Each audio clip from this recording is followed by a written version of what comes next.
античния театър ще звучи музика, композирана от Фабрицио Касол и Самуел Барбер, изпълнявана от оркестъра на Пловдивската опера. На една сцена ще се изявят румънският челист Емерих Герка и двукратния европейски шампион, белгийският диджей Грасхопър. Идеята за мултижанровия спектакъл е на диригента Виктор Илиев.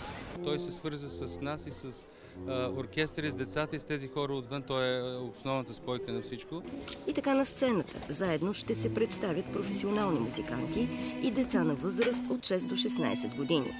Голяма част от малките артисти за първи път ще имат изява пред публика. Около 65 са децата, вече бяха 50, но аз не върнах нито едно. Не правих кастинг за децата, исках всички да участват, защото за нас е важно да можем да въплатим истинската идея за заедно. Децата се запалили по идеята и заедно с белоруския хореограф Евгений Корняк отделили време за репетиции дори по време на ваканцията. През цялото време ние най-вече се забавлявахме, докато танцувахме, създадахме нови приятелства и направихме чудесни танци. И за мен заедно означава всички да сме сплотени, да работим в екип, да сме винаги заедно, да си помагаме.